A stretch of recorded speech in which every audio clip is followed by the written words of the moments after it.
Okay. Hey guys, I'm so excited. Today I have a dear and special friend with me. Her name is Karisma Jay. She is a Brooklyn native, big up, and she's a veteran in the game, dancing since the age of 2 and teaching since the age of 11. Karisma is a dance expert. She has trained all over, from the Dance Theater of Harlem to the Ailey School to LaGuardia to NYU, and most recently Hunter College. She has worked with some big names in the industry. She was a principal performer with the OFF Broadway hit show STOMP, and her credits also include VH1, BET, Netflix, MTV, NBC.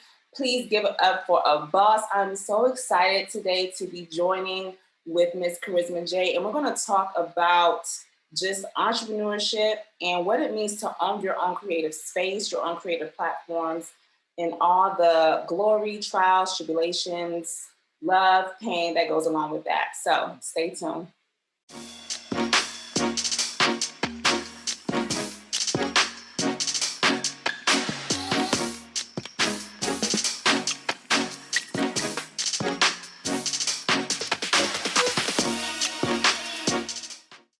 Hey, girl. Oh my gosh. Hello. How are you? I'm well. How are you? I'm good. I'm very excited to be here with you. How am I? This is so fun. I'm like, first of all, when I was reviewing all the clips, I was like, you know what? I'm just trying not to cry because the growth and the just everything is just like, Karisma is such an inspiration to me. You have no idea. Like every time I see you dance, I'm like, but anyways, how did you make this shift? I want to talk about that, how you made this shift from becoming solely a performer and then now starting Abundance BK and being just a boss. Like what led you to do that shift? Because, you know, I know you were doing STOMP and that was really, really big. And then all of a sudden, boom. Abundance. You know, it was interesting. My mom had me saying these abundance affirmations and really working to subscribe to an abundant life. Like, what does that look like? If I could fill my tank up with all of the abundance that I wanted, what does it look like?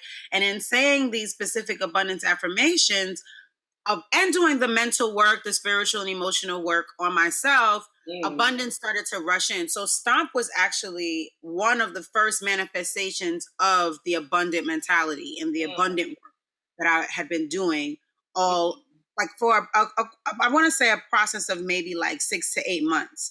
And once STOMP hit, there were so many things that were already in the pipeline for me. I was creating content. I was thinking about what I wanted to do. I was hosting events. I was like fashion showing it and, you know, just like true New York City hustle, New York City grind.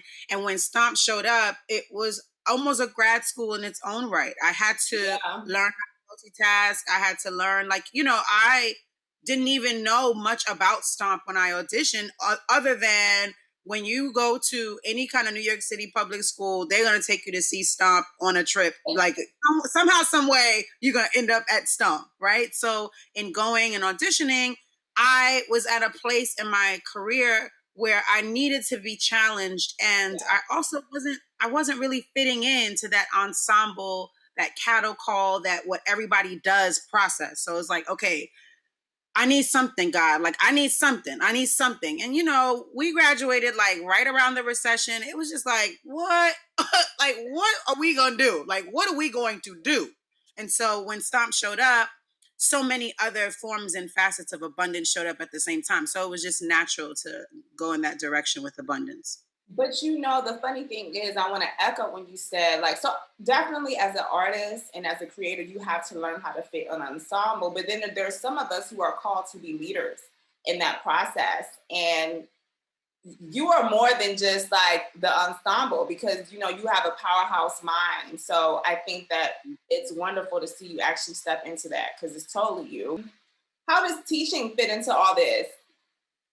Because I know like you teach a lot and like your students, they love you and your day-to-day teaching. This is the other thing that I've always been protective over in terms of my art, my craft. It's required it's Black excellence. And I understand that I have a slew of students that watch my every freaking move. They watch everything I do. So I have to be very particular because they are my children. Like, they are a part of me. And I want to make sure that I'm also being that role model because I carry that weight. I am teaching on any given day from age 2 to 82, literally. Like, I have to go to a senior center and teach them how to stretch and, prevent Alzheimer's, like keep their brain functioning, like keep their body moving so that they have coordination and they know where their keys are in their bag.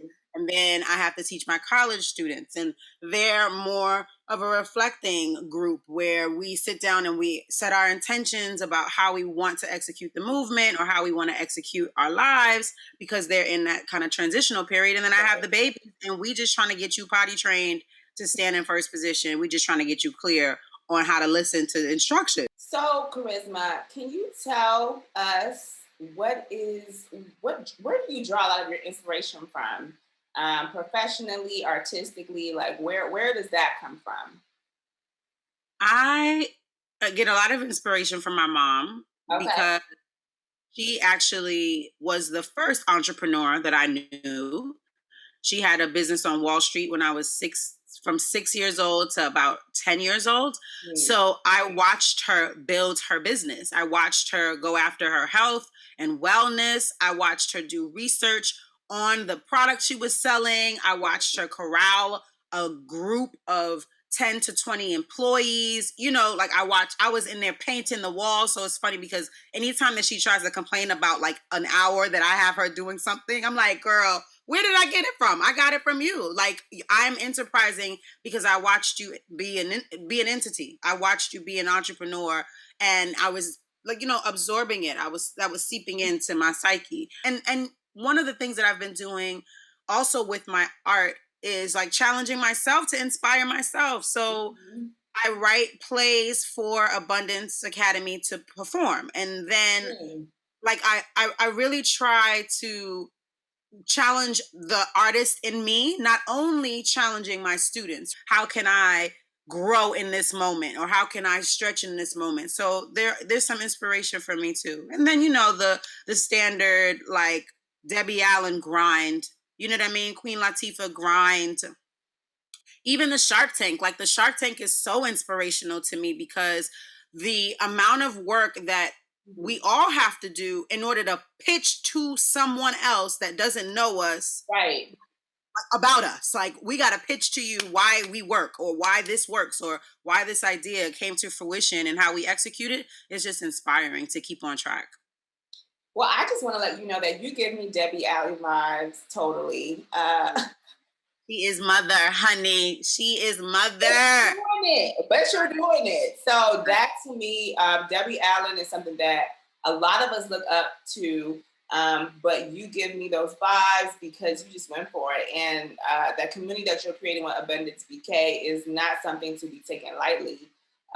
So yes. And right now, speaking of all of that, so we kind of went through your day and where you get your inspiration from. Obviously, it's a lot of stuff going on right now with COVID and everything. Tell us about what are your biggest frustrations and challenges as an entrepreneur right now? I mean, just in general, I know this climate really amplifies everything, but let's dig into that a little bit. Yeah, I know that we all want to in some way throw 2020 away, but I am grateful for all that has come to surface. Like, I have been praying for a long time for more time. Like, I would be sitting in therapy sessions just crying about feeling like I'm running out of time and I don't have enough time. So I am grateful for the time to reflect, the time to pivot, the time to think, the time to sleep, the time that I've gained from having to commute. I feel like a lot of my day was spent traveling to the thing that I was trying to get to and holding on to this big bag of tricks so that because I can't come back home. Like, once I leave my house, I'm not going to be home until another 14 hours. So I'm grateful to the pandemic in that regard. I did have some losses in my family. I have significant loss in my business, but I am trying to stay positive in that regard. Now, on the other side, when you catch me not being positive Polly, and I'm just like sitting with my stuff, it's been tough. Like, I'm not even gonna lie. It's like to have a business during this time, on the one hand, to be a Black owned business owner while Black lives are all of a sudden mattering when they've been mattering to us all our lives and before our lives and before our lives. Like, I'm like, girl, we've been mattered. So, but I'm grateful that we're starting to see some changes take shape. Mm-hmm. I've seen some of the benefit there, and like just like random people seeing us. Like one time I hosted with Abundance Academy, we just went out in the street with our band, because when I write these productions, I have a live band that I enlist. I get my Broadway veteran friends to be in the shows. Like, it's a full production. So our band donated their time to us and felt like we need to bring more awareness to abundance. So we go out in the street and we just perform. And I was actually going through things emotionally and like health-wise. Like, I was just like not feeling it and wondering, like, we're in the street. This isn't going to yield anything. And honestly, people that we didn't know that saw us as this Black-owned business still trying to survive as an arts organization donated money anonymously that day. And I was like, oh, you know what I mean? It wasn't like, $500 is $500. You know what I mean? $600, look, $50, $10 is a dollar. Same here. But then economically speaking, it's like nothing has let up. Like, we still owe a lot of money in terms of rent. New York City and the US in general, I feel like, has not done all that can be done to support small business. Like, even when they were releasing some of those funds, you have these big companies that meet the criteria, even though they have 499 employees. Like, because they fall under that range of, oh, you're considered a small business if it's under 500. So it's like, what? 499 employees is a small business? No, baby. A small business is, that door doesn't open unless I have the key to open it. That's a small business, okay? I mean, I can't even begin to say, like, everyone's situation is unique, and I don't think anyone can really know truly everything that's going on until you actually experience it. But what I will say is that you have done a good job in still trying to find joy and live with abundance with you. You know what I mean? Like, you're still teaching, you're still pressing, and that to me in itself says a lot about you and what it's really about. You know what I mean? Like, you have some strong faith because you know that, eventually there's things coming. It's about pulling that energy. Yeah, bringing that abundance to you. Even in the abundance affirmations that my mom was teaching me, God is my abundant supply. All that he has is mine, and he wants to give it to me. I now accept my abundance of good. I used to say it all the time to myself, on the train, the bus, in the building, outside the building, at home, at school. I was saying it over and over and over and over again to myself. And because I'm a dancer, I started noticing that every time I would say these affirmations, my hands would move in a particular way. And I'm like, oh, that's the abundance dance. So we made it an abundance dance. And I spread it out, and I made it bigger so that we could really see the arms. But to your point about bringing it to me, I'm really working on bringing my abundance of good in. Like, and I'm fighting every day for my abundance. Like, whether it be my business, whether it be my peace of mind, whether it be the manifestations of my heart, I'm fighting for my abundance every day. Wow. Well, with that, you were able to still do your MFA. Girl, oh, baby girl. I'm a master of my practice. And that was really important to me, being one of the, a child of an immigrant mom. Like, she was the first to go to school. She was the first to get a master's in our family. She came here not speaking English. Like it means a lot in the Caribbean, in the African American, in the Afro-Latina, in the African community, like, to be able to honor our ancestors in that way and their sacrifice. Well, in your spare time, I don't even know what that is. So what are you listening to right now? And kind of what music is really giving you life? For some reason, I have Slow Down by Skip Marley and her on repeat. Oh, yes. Yes, I love that. Yes. I think that is also God saying, hey, girl, hey, okay, slow down, okay? Because now I'm like, and what's next? And what am I going to do? And what am I going to? And it's like, girl, sit down and slow down. So I've been playing that, even though it's a love song. I think that it's also a love song to oneself. Like, slow down and take care of yourself. Slow down and take a deep breath. Slow down and pause, right? What do you think about, body and diversity inclusion in dance? Because I remember I struggled with that a lot, trying to dance and feeling like, I was not good enough. And you have really mastered a lot of disciplines, despite anything or whatever look that you feel like you should be. So can you talk a little bit about that?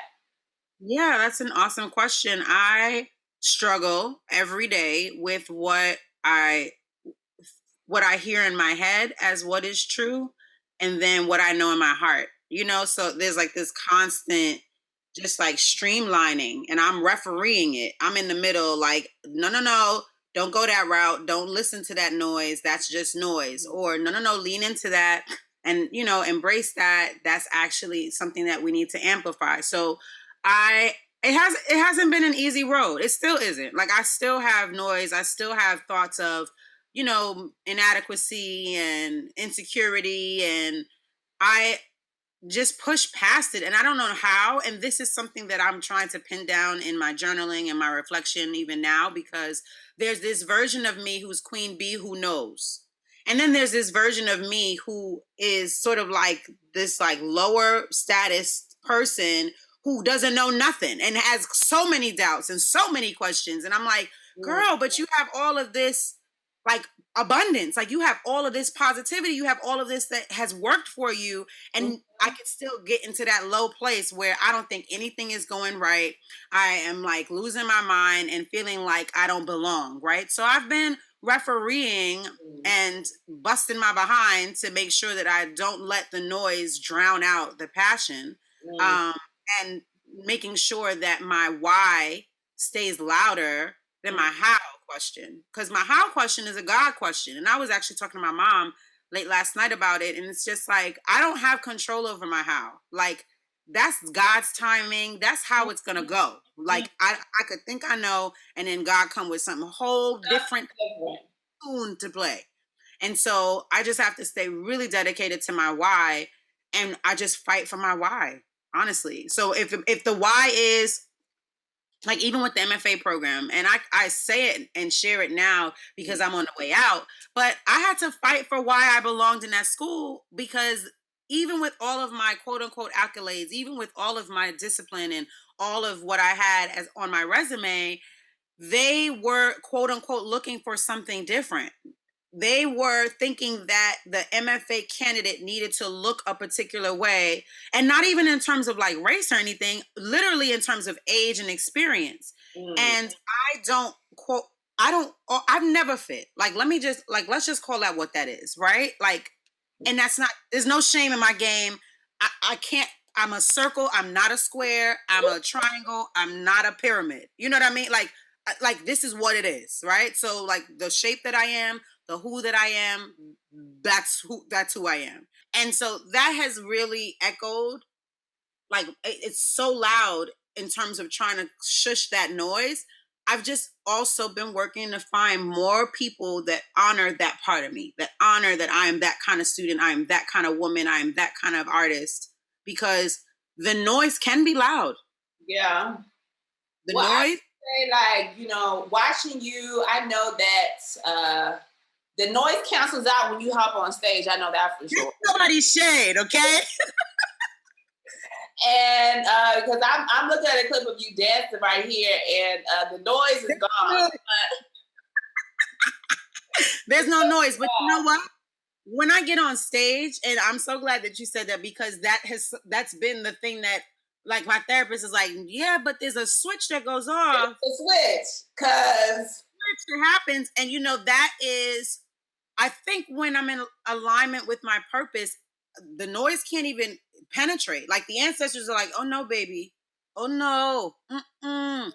So there is some kind of sanctified space where noise is not allowed. And I'm grateful to my mom because my mom nurtured that space growing up. And to this day, she, you know, like the art, you not penetrating her art. Like, this girl is an artist.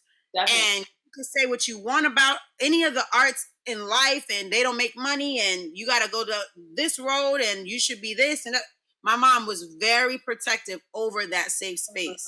So on stage, no, it's on. Like, and that's nobody's blessing. That's such a blessing because, I mean, you know us, like, we converge at pass and then we separate. But I feel like to have that type of understanding from a parent, an immigrant parent, is a big deal.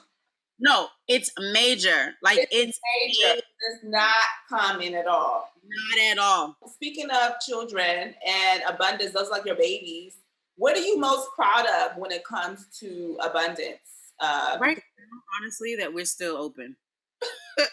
During this freaking pandemic, I sleep with one eye open. I'm always on my phone. I'm always making sure that, like, the key turns when I put it in the door, like, straight like that. Like, that we are still open. I do not take it lightly that we are a Black-owned business, that we are all Black, everything kind of business in a damn pandemic with no real support and a landlord who charges full rent. Like, this is nobody's joke. Like, it's like, wow. Like, to the point where I'm also thankful for my ability to advocate for abundance. Like, I stand up for abundance. Like, abundance is my child. Like, she is 7 years old, and like, her mama's not playing. Like, nobody's playing. So nobody's going to mess with abundance. Like, even with the landlord, if I have to get nice, nasty to let you know, like, we don't have it, like, we don't have it. Like, and that's what that is.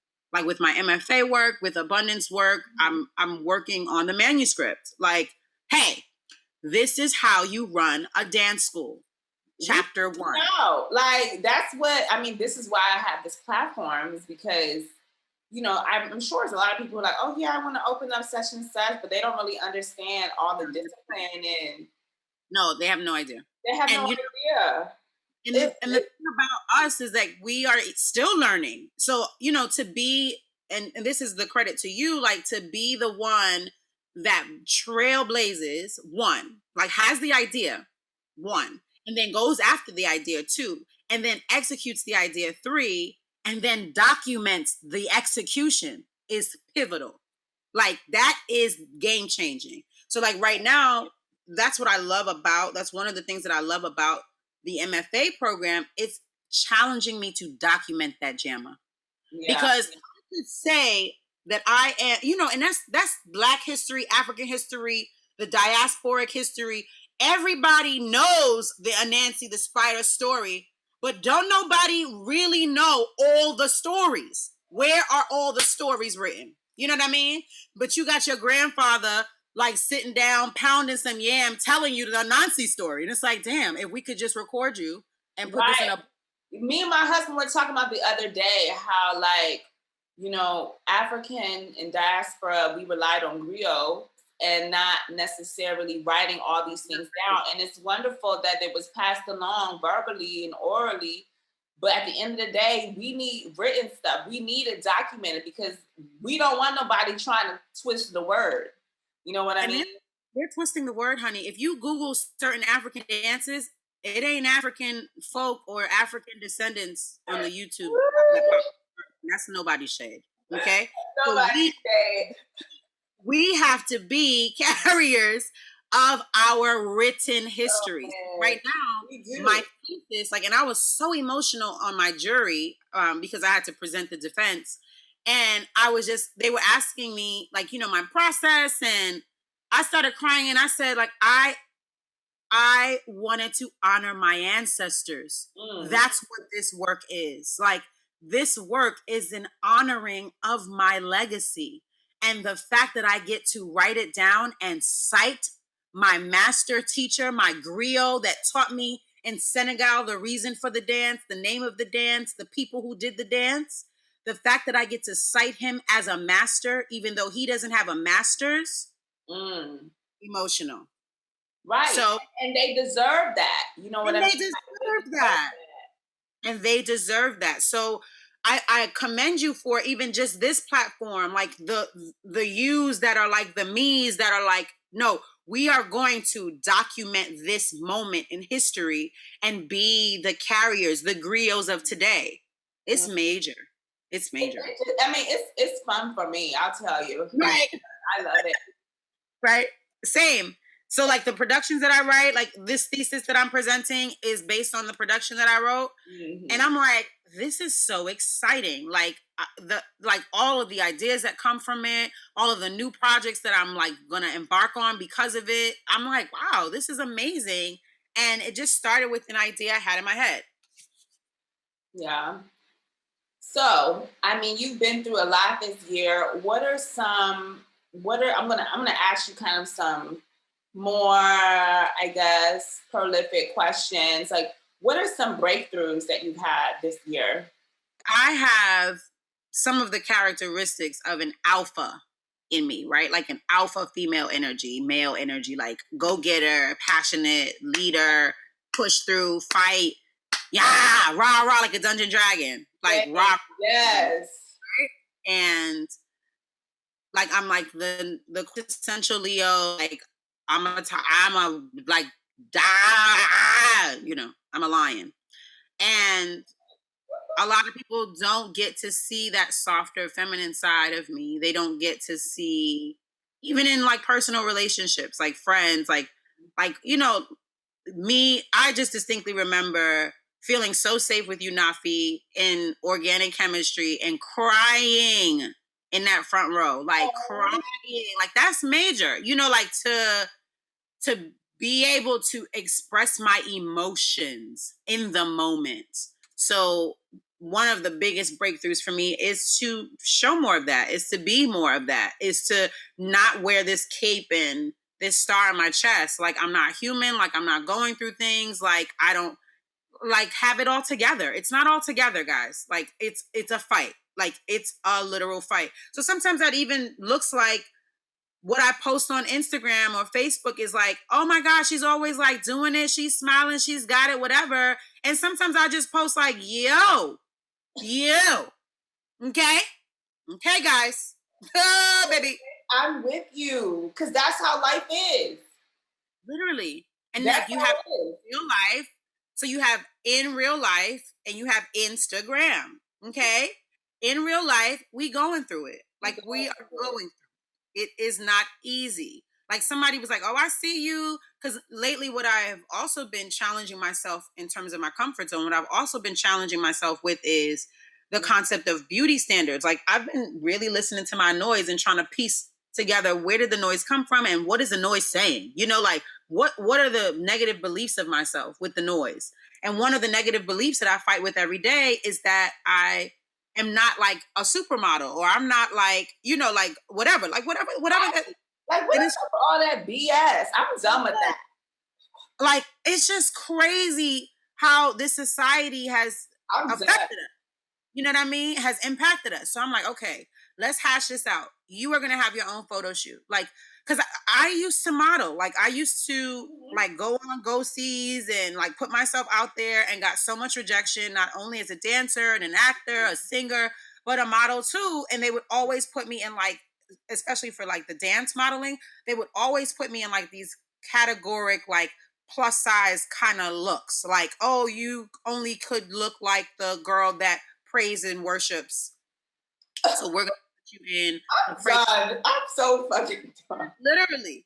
Oh, we're gonna put you in the baggy stuff because of whatever their norms are that they're trying to uphold. No shade to them. It's just what they were trained to think, right? So I'm like, okay, if I hash out that beauty stuff, then what's the negative belief of myself, and how could I like punch that thing in the face? How could I punch the negative belief in the face with something powerful?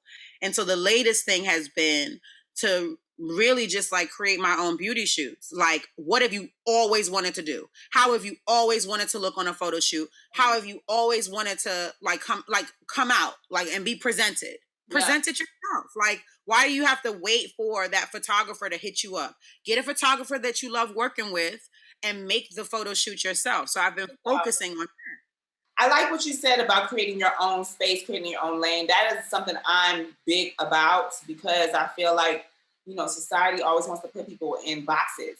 And it's like, but we are versatile people. You know what I mean? Like, people don't always have to be one singular thing. And they don't have to always spit in one specific thing. So I'm really, really big on just owning you and really, really staying true to all that we are. And all that we are. Yeah. The most recent was that because I have a dance school, I'm a dance studio owner. And I was like, I remember I was on a panel to speak, and the lady said that as my description, and I got so upset. Like, on the inside, I was fuming because I kept thinking, I'm more than just a dance studio owner. I'm these people's life coach. I'm my own life coach. I'm an artist. I'm a performer. I'm an accountant. I'm a videographer. I'm a film editor. Listen here, okay? No, I feel you. I'm doing all kinds of things. So how can we find a word? And I saw this, I don't remember where, but I was like, oh, I'm going to get that put on a t-shirt and sell it. Because I'm a multipreneur. Like, I'm a multi-threat artist. Like, that's who I am. I'm not one thing. I do a lot of things well. And it's not about being a jack of all trades. It's literally like, yo, I'm jacking these trades. Like, my mom gave me a lot of time to invest in my space, my artistry, and my intelligence. So I'm going to take that time, boo. Right. And there's no need to ever apologize for those listening out there. Like, you don't have to apologize for that. And I'm actually done with that. Oh, you're a doctor and you do all this stuff? Yes. Yes. I don't understand, guys. Hey, guys, I knew her in college. She did all these things. So why are we... That's the way it's going to be. You know what I mean? So definitely stay true to you. So speaking of, what advice can you give to other creatives trying to open up their own artistic studio space or platform? What can be like the biggest piece of advice that you can give to them? There's no getting away from the fact that we need people. And especially Black people. Mm. We need each other. Like, Nene is like, we see each other. No, we need each other. Mm. We really do need each other. And ego aside, trauma aside, loss aside, pain aside, we need each other. This artist life, this creator life, this entrepreneurial life is it can be lonely. It can be lonely.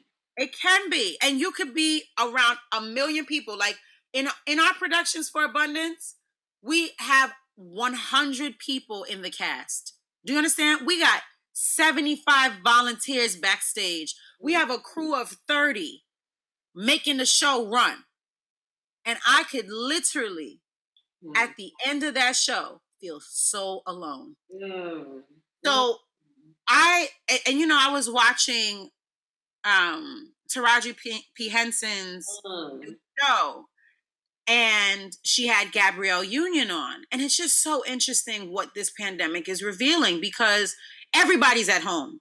Everybody's going through it right now. Yeah. And we're experiencing similar or parallel triggers. You know what I mean? And Gabrielle Union was just saying that sometimes in the day, she finds herself holding her breath. Like sometimes and I'm like, whoa, I find myself holding my breath. Like sometimes I feel like, am I understood? And the thing that stuck out to me so much is that she said, thank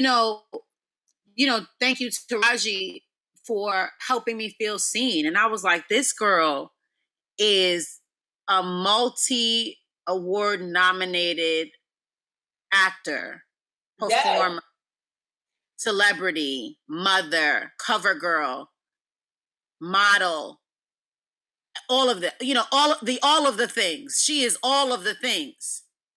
And she sat there and said, I feel seen. And I was like, oh, baby, this is it. This is internal work. I mean, because honestly, and then also and this is why I do this too, is because people can always feel like you are doing this, that, and the other, or you won this, none of that, it doesn't matter. Like, it matters, but it does not. Because at the end of the day, it's about who you are and what you're able to do and give to other people, and your self-worth and what you feel. So for me, it's like, I want people to feel seen too. Because sometimes you need to just look back on your life and say, hey, like, wow, this is me. And I am living and I'm doing great things. And boom, like, I'm worthy. So, and I think when you caught up in being an entrepreneur, you forget that because you're so damn busy. No, for sure. So even when you were like, hey, I'm like, oh my God, yes. Like, to be an artist, you have to choose to be one every second. That's what I feel like it is a choice. And I remember watching this, like, this Black Love something, I forget. And they were asking, like, what's the secret to being married, like, and staying married? Like, what's the secret to a healthy marriage? And the answer was, you have to marry, you have a series of marriages every day. Like, you marry your mate every day. And I was like, damn, drop the mic. Come on now. Because it's like, to be married to someone or something, to your art, to yourself, you have to choose you every day, every moment. You know, so I'm just choosing me. That's really what it boils down to. And I was ashamed in the beginning. I was a little scared because I was thinking, oh, that sounds so egotistical. And that sounds, no, boo. My life depends on it. My art depends on it. So that's what I'm working towards. Straight like that. Definitely. I love you so much, Karisma. And I'm glad. I love you. Like, literally, let me tell you, listen, viewers, let me tell you something about this girl here. Love Nafi, love her, honey, love on her, send your love, because this girl is a love bird. Do you understand? Like, when I tell you she can get you out of a storm, honey, pull you through, like that, you have no idea how impactful. Like, anytime I think of you, it's just like, oh, Nafi, like, oh, Nafi, like, have my back, really helped me to just sustain myself, cry my tears, and then get to this work. You were like, all right, you ready now? Like, literally, like, what do you need? Like, all right, we're going to be in the lab. Okay, do you have your book? Okay, you have your Alicia Keys to play in your ears? Okay, what do we need? Support, you know, referee, like on some real emotional friend referee shit. Like, no shade. Yes, Karisma, I love you so much.